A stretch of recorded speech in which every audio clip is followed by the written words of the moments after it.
కొట్టారు బాబు, ఎందుకు కొడుతున్నారని అడుగుతున్నా కానీ సమాధానం చెప్పట్లేదు. నాకు చెప్పలేదు, మేడంకి చెప్పలేదు. ఇట్లా కొట్టారు, మనకి చెడ్డ పేరు కదా, ఎందుకు కొట్టారు కనుక్కుందాం అని చెప్పేసి అన్నాడు. అన్నాక ఆ పెద్ద ఆయన కనపర్తి ఎంట్రన్స్లో ఆపాడు కార్లు. ఏందయ్యా మేడంతో వచ్చే వాళ్ళని కొట్టారంటే, ఎందుకు కొట్టారు ఏందని అడగటానికి ఆపాడు కారు. ముందు కారులో ఉన్నోళ్ళు కాదు కొట్టింది, ఆ కారులో ఉన్న వాళ్ళని ఆయనకి తెలియక ఆ కారులో ఉన్న వాళ్ళని అడుగుతుంటే వాళ్ళు మేం కాదు, కొట్టిన వాళ్ళు వేరే, మమ్మల్ని అడుగుతున్నారు ఏంటని చెప్పేసి మాట్లాడుతూ ఉన్నారు.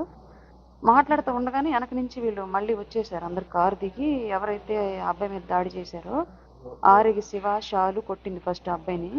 వాళ్ళిద్దరూ పిల్లి రాజేషు, ముత్యాల కళ్యాణం, చిట్టెం ప్రసాద్, చనపతి రాంబాబు వీళ్ళంతా వచ్చారు. ఒక్కసారిగా వచ్చి వాళ్ళ మీదకి చేసుకున్నారు. ఏంటి మమ్మల్ని ఆపి అడుగుతున్నారు, కొడతాం మీకెందుకు అని చెప్పేసి వాళ్ళ మీద దాడి చేశారు. వాళ్ళ మీద జరుగుతుంది, ఇట్లా గొడవ జరుగుతుంది.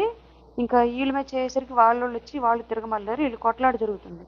కొట్లాట జరుగుతా ఆ పెద్ద ఆయన తలబాగులు కొట్టారు, కర్ర తీసుకొని, జెండా కర్ర, పెద్ద కర్ర తీసుకొని. ఎవరైతే ఆపారో పెద్ద ఆయన, ఆ పెద్ద ఆయన తలబాగులు కొట్టారు. నేను ఇంక అరుస్తా అడ్డం తీస్తా ఉంటే చనపతి రాంబాబు వచ్చి నన్ను కూడగొట్టుకున్న ఆంతులు లాగి నా బ్రెస్ట్ మీద గట్టిగా ఇట్ట గుద్ది, నేను చంపి తింటాము, నిన్ను చంపితే సగం గోలపోద్ది, జిల్లాలో నీ వల్లే జరుగుతుంది, జిల్లా రాజకీయం అంతా పైకి పంపిస్తుంది నువ్వే అని ఇంక కొంచెం లంబూతులు అంతా చండాలంగా తిట్టాడు. అమ్మ అది బూతులు అంతా తిట్టాడు. అందరు విన్నారు, అక్కడ ఉన్న వాళ్ళు మొత్తం విన్నారు. ఆయన గుండెలో, ఆయన కొట్టిన దెబ్బకి గుండెలో నొప్పి వచ్చి నేను సైడ్ అట్లా వాలిపోతూ ఉంటే నొప్పి తట్టుకోలేక ఇంక వీళ్ళు గబగబా కారులో ఎక్కించారు నన్ను.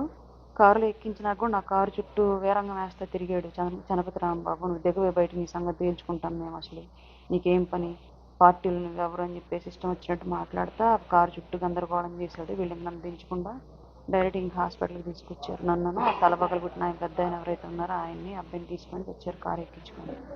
అది జరిగింది.